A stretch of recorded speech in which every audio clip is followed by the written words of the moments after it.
Are your kids running amok around your house, leaving messes everywhere, fighting with each other? Do you feel like you're at your wit's end sometimes and you can barely keep up with all your responsibilities? You're trying to be a great parent, a great spouse, work from home, keep up with your household chores. Among everything else you have to do, it can get really overwhelming. Yeah, definitely. I feel that way too. But you're not alone, and today we hope to share some teacher tips with you and maybe help you in your day, make it a little better. So here we go.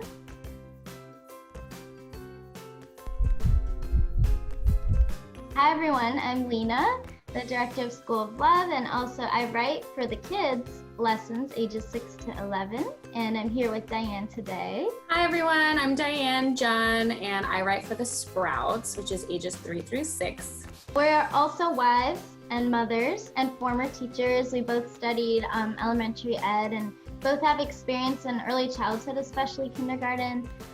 So we wanted to share that with you today. I have 2 kids. My daughter is 8 and my son is 5. And I have 3 children. My oldest is a boy. He's 7 years old. I have a little girl who is 5, and I have a little nugget who just turned 3, my littlest boy. Oh, I love it. Yeah, so we hope that, some things that we've learned in the classroom are things that can help us even in our own homes.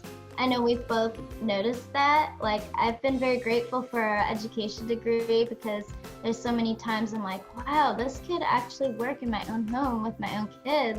And it's definitely especially relevant and important right now during COVID with all these new things that we're dealing with and just finding ourselves at home a lot more, with our kids a lot more, which in one way sounds awesome and in another way is a lot of work. But I think this can be relevant for everyone right now. Yeah, totally. So here we go. The very first one, today we'll share 6 teacher tips with you. So I'll start off with the first one. It's creating a positive learning environment. So this I found is always true, like in setting up a class in the beginning of the year, that's the first thing you do, right? All the little touches, trying to create a space that's really like welcoming, you feel nurtured, you feel comfortable to be you. A place that's maybe colorful, maybe there's little decor, but also calming and relaxing like at the same time. I know that seems like a really high standard, but I think that there's little things we can do in our own homes to create that sense of belonging and of comfort.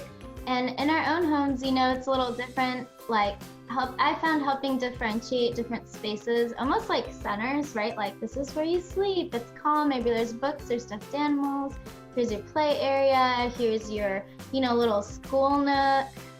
Just having a different place that's very clear for each part of their life.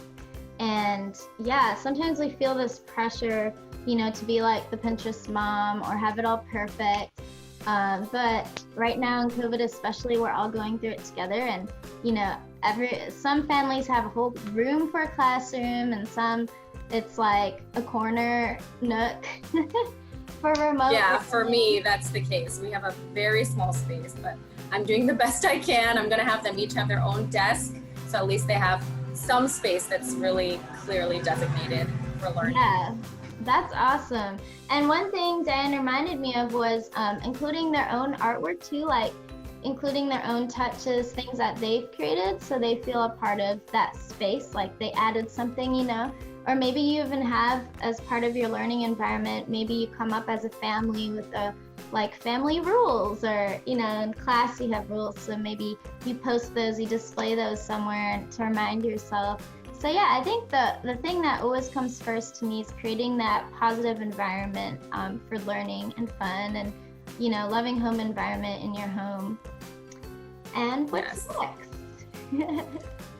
Yes, that's all very true. And I'm definitely going to have my children taking part in the rules and decorating, like you said, because that really gives children a sense of ownership and it helps them feel comfortable and enjoy the space more. So our next tip is create this concept of natural learning. So as much as you can, when you can, try to follow your children's interests. It really makes a big difference when you try to, first of all, plug in learning whenever you can in daily life. So whatever you're doing from morning till night, always be on the lookout, especially with younger children. It's comes kind of naturally. Always be on the lookout for things that you can count, for times that you can identify colors and shapes, looking around to recognize letters and words. It just can come all the time. I mean, for me, it's actually really fun to try to just squeeze in learning in there, because the kids don't even realize it. It's amazing.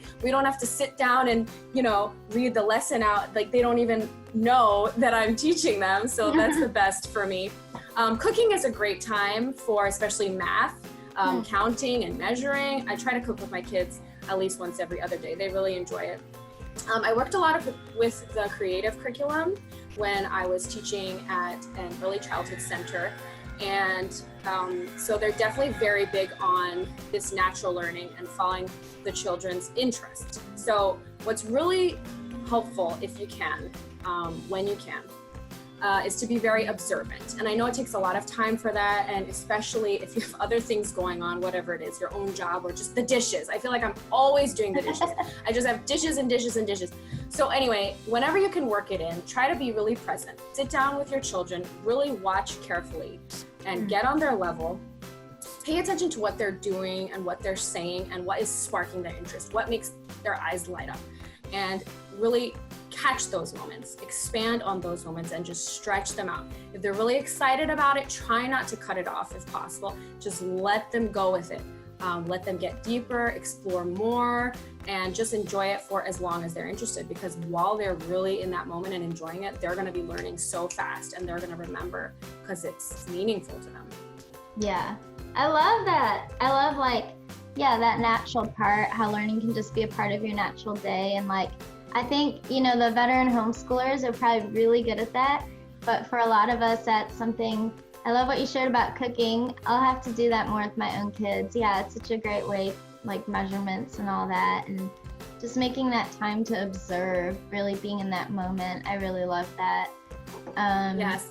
And also a subtopic of this following interests is that you can give them a lot of choices. This, I have found, has made a really big difference actually in the classroom and in my own home. So just as an example, let's say you need to do a read aloud. So you can give them a choice. You can ask them, would you like to read this book or would you like to read this book? Just these little things. Or in the routine itself, in the schedule itself, you can say, okay, we need to finish up 5 more math problems. So are you able to do that right now, or do you need a stretch break, and then we'll come back to that? And that really helps them, give them a little bit of freedom, and it makes them feel empowered. And by nature, children, every day they need to feel empowered and they need to feel a sense of attention. And so when you give them these choices, then it makes them feel more comfortable and empowered. That's awesome. So you're really in charge, but they don't know, they feel they're in charge. Yes, you give them a little bit of space, a little bit of a choice and freedom. Yeah, but it's enough. It makes a difference. No, it's awesome. Doing it together. I love that. And kind of giving that respect and that chance to our kids, believing in them that they can do it. They can make their choices. Yeah, and they're figuring out autonomy and all those things, and it really, it's good to show them. Yeah. Okay, so the next teacher tip is setting clear expectations. And I found this, especially with younger kids, a lot of times we forget, we're so used to go, go, go. And we as a parent always know what we're doing. We know what's next most of the time, okay, we're going to run out the door, put your shoes on, right? Yeah. But your kid might have just been right in the middle of a very important craft, or building a tower, and be like, what? Yeah. What's going on? I want to build my tower, right? And have a little tantrum. So it's been a good reminder for me to remember giving them expectations. So even little, time warnings, okay, you have 5 more minutes, and then we need to brush our teeth and run out the door. Just giving them that heads up and helping our kids know what to expect. Also in different places, it could include role play, okay, we're about to go to a restaurant, let's practice. What does that look like? We wear a mask when we go in nowadays, and just this is how we sit at the table, or this is a time when I will let you be on my phone, and this is a time I won't. Like, just so our kids know what to expect, whether in a library, at home, at a restaurant, at church. Like, every environment has different expectations, and sometimes we assume our kids just know, but they may not know. So we can help them out and support them to be their better selves by just giving them the heads up ahead of time. And also, and we can Sorry, we can break the things down into smaller pieces and step by step, and it helps them. For them, yeah. And kind of like your choices, what you mentioned, this or that, I feel like first, then, kind of, you actually mentioned that too with the math, but like, first eat your lunch and then you can have a cookie, or first tie your shoes and then you can go play or whatnot. Like, little things like that are really helpful. So yeah, I think, it's up to us to help mold and shape our kids and give them a heads up of how to behave in these different environments. So just making the time to remind ourselves and be on the same page with, our spouse, and little expectations or big expectations, and remembering that we have to communicate those with our kids and not just expect them to know. Yeah, I definitely agree. I think that's only fair. I try to do that as much as possible. So my next tip is to make learning fun. So this sounds really cliche, and but I think it makes a huge difference. And it's not only with the younger kids, it's even as they get older. Kids still like to have fun. So they can really tell when you're excited, and it's infectious and it makes them excited. So I like to always try to keep a sense of humor. I try to be myself when I'm in the classroom and also with my kids. If the lessons don't necessarily go as you're planning, as you're hoping, try not to get emotional or stressed about it if they lose focus, and don't think that you're doing something wrong, because they're children and that's to be expected, and that's going to happen. They're young. So take breaks, try not to start associating negative emotions with the learning by demanding too much of yourself or of your children. Just make it natural. That's a good point, because especially now during this time with learning, our expectations aren't only high on our kids, but on ourselves, as a mom, as a teacher, like teacher's assistant is what I feel like with remote learning. But yeah, that's a really good point. And the humor, I love it. The next tip, number 5, is doing our best to use positive reinforcement. So there's a few different kind of facets to it. I know sometimes people worry, if we praise our child too much, they'll get like a high ego and so not necessarily, I'm not saying we should praise them all the time and never recognize their shortcomings or encourage growth.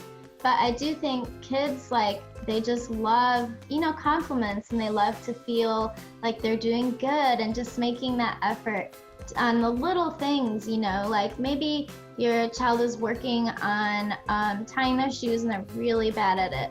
So that one time that they get it done, you just that was awesome. You can do it. Yeah. Just little things, and being specific. So for example, instead of always, if your daughter shows you a drawing, you're like, oh, that's great, honey. That's a good compliment, but being more specific, wow, I love the details you added to that bird and the way those colors look. Just, little things to help them feel just really proud of themselves and notice that. And one big thing I've found is positive wording. So instead of saying don't run in the house, you would say, walk please. Remember, walk. Or instead of don't touch him or her, your brother or sister, saying, please keep your hands to yourself, gentle touches, things like that. Don't yell is one, so let's have quiet indoor voices. And, we definitely can get to our end too and not always remember to do these things. But I think the more we try to use positive words, it just creates a really nice environment in general of positivity and a uplifting tone in your home. Yes, so, I definitely think so. Yeah. It's a good environment. Oh, one more thing is if you want to do some rewards, I know a lot of us always think right away of like the sticker chart, which is good. But one that could be fun to try at home is like a team award. So if you have a jar and then every time one of your kids, any of your kids, you know, does something good, helps someone, maybe completes a chore, whatever it is, goals that you have, they get to put in a marble or a pom-pom or something. And the nice thing is they work together and they all contribute to putting something in the jar. They can notice each other doing something good and tell you.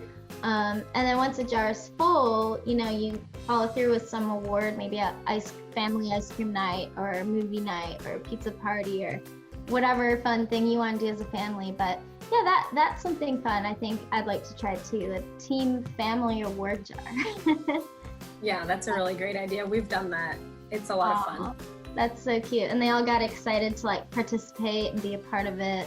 Yeah, they loved it. Loved seeing it fill up. And we went to get ice cream. They were excited. Aw, that's so cute. So my last tip is to give yourself grace. I like to say this. I like to remind myself of this. So don't beat yourself up over your mistakes. Just look ahead. Just keep a positive mindset.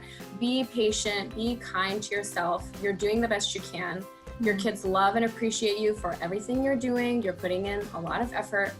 And when you fall short, forgive yourself.